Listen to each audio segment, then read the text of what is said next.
The dark man is getting closer.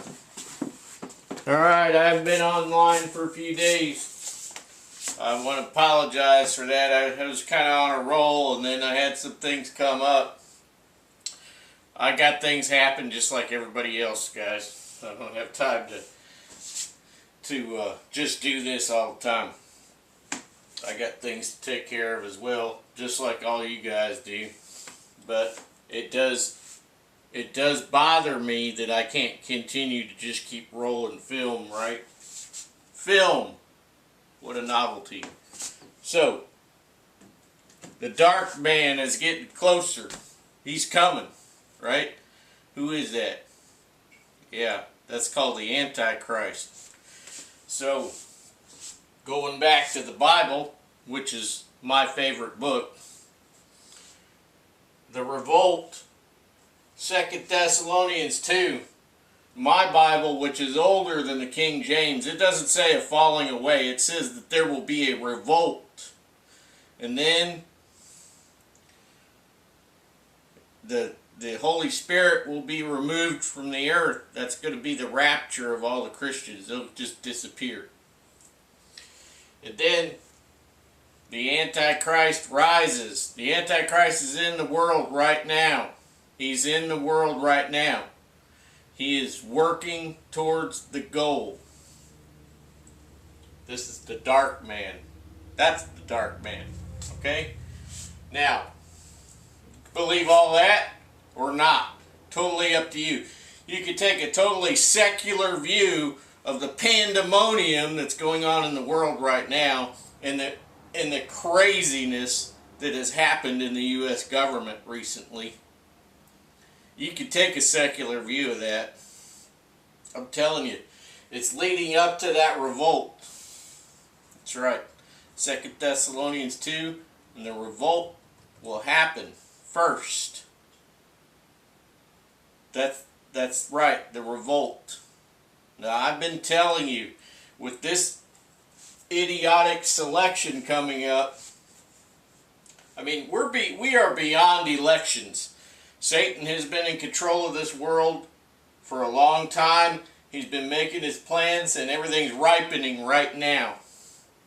So when you look at the selection of the U.S. president, I mean, look at, they're weaponizing the judicial branch. They've weaponized it, okay?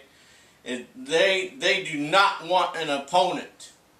So they bring charges against him, trying to knock him out. They have done everything for these last several years trying to knock out the opponent, right? We all know it. We all know 2020 was a sham. It was a sham. We all saw it. But the thing is that we could try to prevent that again by stopping people from putting fake ballots in ballot boxes, suitcases full. You stop them. Don't let them do it. Physically stop them. Go out there and stop them. Tell the police ahead of time. You say, you know what? I'm going to be watching this box. Election night, I'm going to be watching this box all night. And if these commies show up to try to stack ballots in there, I'm going to have you on speed dial and you're going to come down and arrest them for trying to do this illegal maneuver. That's what you need to do. I mean, you need to take a proactive approach, right? But the fact of the matter is that prophecy will be fulfilled. No matter what mankind does, God's prophecy will be fulfilled. Everything that's been laid out in the Bible is happening right now, whether you want to believe it or not. Okay? Denial of truth doesn't make it false, right? Okay. Have a little bit more coffee here since I've had plenty already. I gotta have this, guys. I gotta have some coffee to get me up and running, right? Because the old brain doesn't work like it used to when I was young. A little bit of coffee there. Incidentally, there is a new coffee company. I'm going to be ordering some. Minutemen Coffee. They're out of Texas. Check them out. Minutemen coffee. Going to be ordering some of that up. Liberal Tears is one of the ones that they've got on hand, as well as several others. Don't buy it all out before I can get some. I know that you're going to be anxious to hit that button on your computer screen, right? Because all of you guys do everything in digital. Me, I don't do digital no more, simply because I got rid of all the digital credit cards and all that stuff in my life. Cash, baby. We need to all start doing cash. Cash, just because, right? So now, you say, what does any of this have to do with the Minuteman series? Well, it's got a lot to do with it, because we need to be Minutemen. We need to be Minutemen and women. Every single one of us. We need to be on guard. Home guard. Home team. Home guard, right? So we got to be ready. Whether we're in plain clothes or we are in mission-specific clothes and equipment, okay? It doesn't matter. We always got to be ready, right? So, right now I'm wearing some tactical green of some sort. I don't know what kind of green they call this. But the thing is that it looks pretty normal. I could walk into town, nobody bats an eye. But let's say I was going to go somewhere and I needed to do something, right? I needed to take care of some business. You need to have some stuff, like these trousers are very large, and I wear large stuff on purpose, right? So if I need to layer up, or I need to conceal some other thing that I'm wearing, you know, I can do that, right? So I can put these on. I can put these on over my tactical kit, and nobody is the wiser. Just look like a fat farmer, right? That's the way you want to operate. As a Minuteman, you got to be a ninja. You got to be a ninja. That's right. You know what a ninja is? You got to be a ninja. You cannot just walk around with all your battle kit on, right? You can't walk around in your belt kit and your full battle rattle and your chest rigs and all. You can't do that. There's a time and place for everything. Some of us live in the country. There's going to be times when Minutemen will have to do stuff, and they could put on tactical kit in the country, and they could sneak around through the bushes and all that, and ambush the enemy and so forth. And I know some people don't understand having a large rucksack, but sometimes you could have. I've told people this so many times. You have a large rucksack, you put all your patrol gear, in it, and then you use the main compartment for things that you acquire and take back with you, right? You see, because you're going to have to acquire stuff in this dirty little war.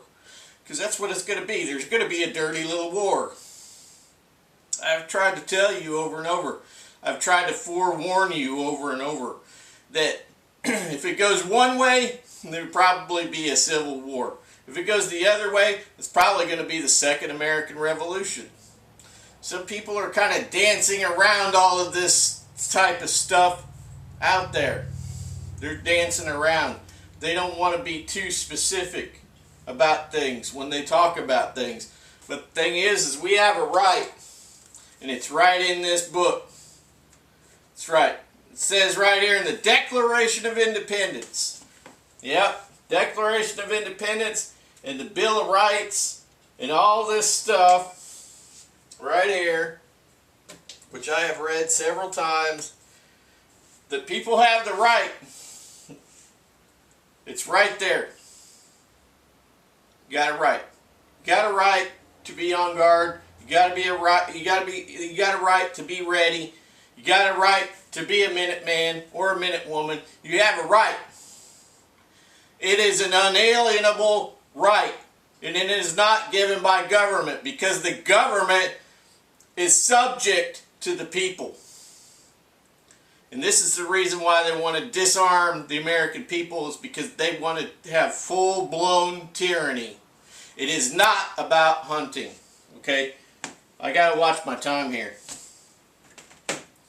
Now,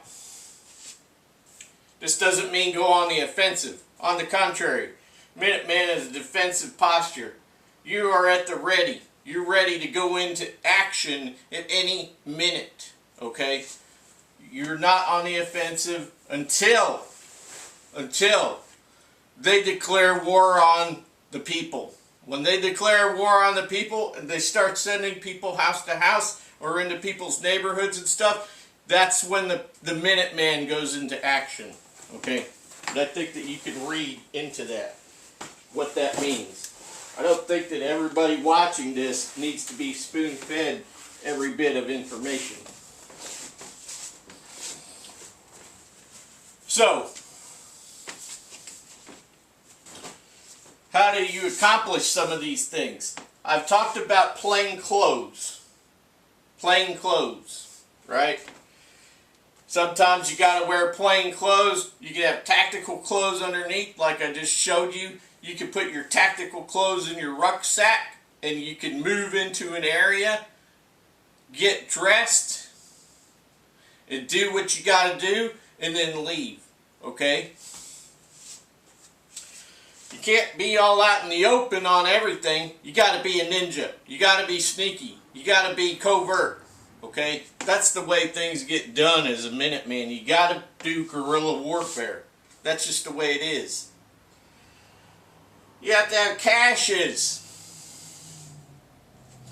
YouTube started censoring everything. I started like changing my words around a little bit here and there, so that their little sensors, their AI sensors, wouldn't pick up certain words and tell me I couldn't have that and take it offline, right? But anyway, you got to have caches.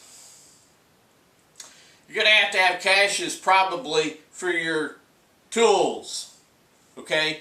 You're not going to be able to walk around with your tool. That's not a joke. You're not going to be able to walk around with your tool to get the job done. You're going to have caches. You might have to have caches for some of your kit and your tools and things like that, so that you can rendezvous with your other Minutemen pals, get your kit, and then go and do what needs to be done. This is how it works. It's how it works. Remember Vietnam? The enemy's everywhere, but they couldn't see him. Oh, that farmer over there. That's just a farmer. No, it's not. It's a Viet Minh.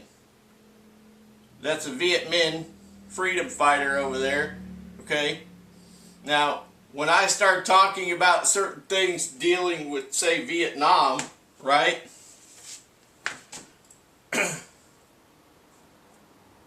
It doesn't mean I'm communist, because I'm not communist. It's just the thing is that they were masters of guerrilla warfare. Masters. They were masters of guerrilla warfare. And you could learn from that. And I'm going to come back in another video and we'll talk about this some more.